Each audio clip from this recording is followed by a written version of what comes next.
Hola amigos, bienvenidos a nuestro programa. Hoy conversaremos sobre la gestión de capital humano con Omar Luengo. Cuéntanos qué puntos importantes trataremos hoy. Hola Lilita, gracias por invitarme a tu programa. Es un honor estar aquí contigo. Los puntos que trataremos son los siguientes. El primero de ellos es cómo seleccionar a los mejores. Luego hablaremos sobre la gestión de ese talento adquirido y adicionalmente les diré algunos tips importantes para hacer de nuestros feedback un hecho de valor y agradable para todos, que nos ayude en nuestro crecimiento personal y profesional, logrando crear o fortalecer relaciones interpersonales. Me parece muy interesante todo lo que me comentas. Tenemos pocos minutos, así que danos esos tips de gestión del capital humano en pildoritas. Comencemos con el punto que comentaste sobre la selección del personal. Ok, Lilita, ustedes se preguntarán, ¿por qué debemos usar un proceso de selección formal? Pues les comento que esto tiene como ventaja incrementar la productividad y la satisfacción laboral, así como también disminuir los tiempos y costos de captación o costos derivados a errores.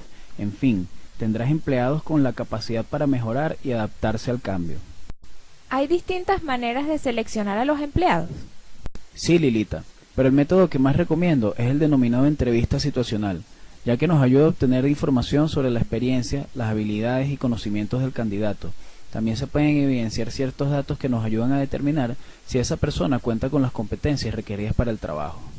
En la entrevista situacional, ¿qué áreas de la empresa participan? La entrevista situacional deben hacerla en conjunto el área de recursos humanos y los interesados en el candidato, es decir, que serían dos entrevistas, primero la de recursos humanos y segundo la entrevista funcional o técnica. Con este tipo de procesos de selección que me comentas, ¿cómo elegir a la persona correcta? Para saber qué es el candidato perfecto, debes predecir el comportamiento del futuro, es decir, no hagas preguntas abiertas que se presten a recibir las respuestas que deseas escuchar.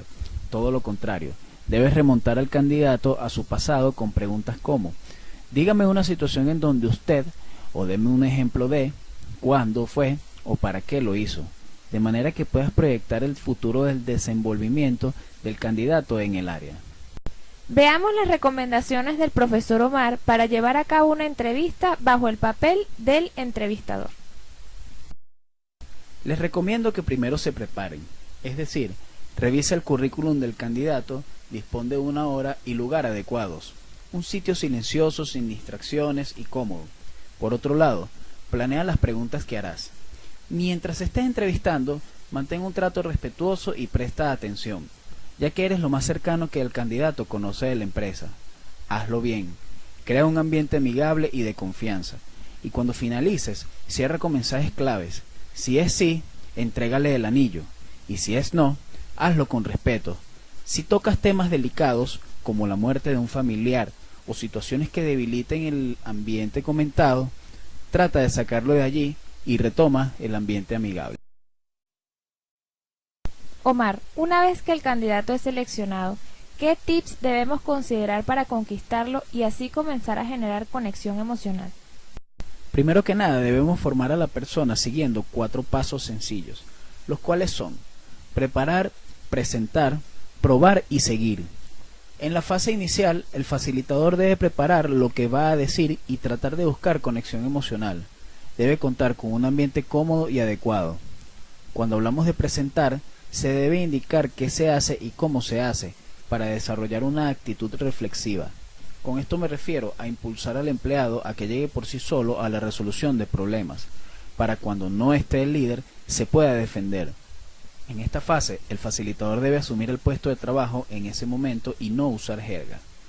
En la etapa de probar, debemos indicar por qué y para qué, con el fin de validar lo aprendido y buscar esa actitud. No seas impaciente ni desconfiado. Posterior a validar el 100% del conocimiento, entramos en la fase de seguir, la cual depende del empleado y su evolución. Ten cuidado con dar feedbacks inadecuados. En la fase de presentar mencionaste a un facilitador. ¿Cuáles son sus roles o responsabilidades? El proceso que les comenté es un ciclo dinámico y debemos tener claro el concepto de facilitador porque debemos ser modelos, maestros, expertos y coach. Es decir, inspirar a los empleados, ayudarlos a ser productivos, realizar los procedimientos correctos, alimentar, guiar y apoyar a los aprendices, fomentar una comunicación franca y abierta, entre otras cosas. Omar, ¿a los empleados se les debe indicar los objetivos de su trabajo y de la empresa? Efectivamente, Lilita.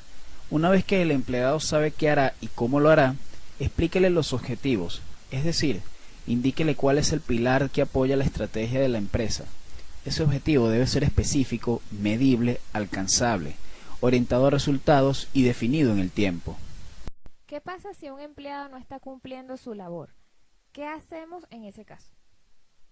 Cuando existe una discrepancia en el desempeño del empleado, se han violado ciertas reglas, entre otras cosas, debe hacer uso de la asesoría. Es decir, cuando el empleado sabe qué hacer y cómo hacerlo, pero no lo hace o no puede hacerlo, debe prestar una asesoría de forma privada y respetuosa.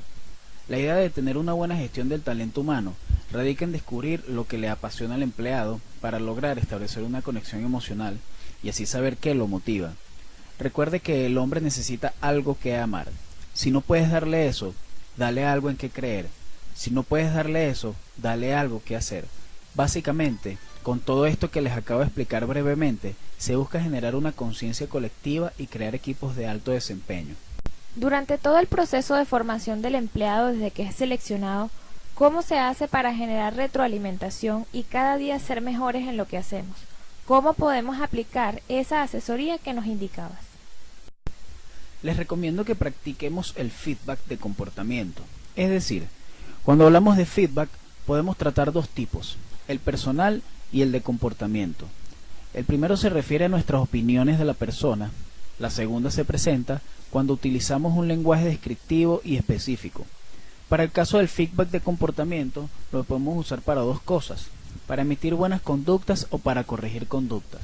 Si lo usamos para emitir buenas conductas, se puede hacer en público porque se tomaría como un ejemplo a seguir y para que el empleado lo repita y se vuelva un hábito. Por otro lado, el constructivo se hace para que no lo vuelvan a repetir y no debe hacerse en público. En forma general, nunca señale al empleado, no corrija frente a todos y no grite. Por lo que les recomiendo dos reglas, una de oro y otra de platino. La de oro dice así: trata a las personas como a ti te gustaría ser tratado, en principio cuando no las conozcas. Y mi regla de platino que dice: trata a las personas como les gusta ser tratadas. Gracias, Omar, por compartir con nosotros tantos tips para lograr tener a las personas correctas en las posiciones correctas haciendo las cosas correctas. Los dejo con nuestro frasímetro de hoy y nos vemos en otra emisión de mi programa Unos Minutos con Lilita. Chao, chao.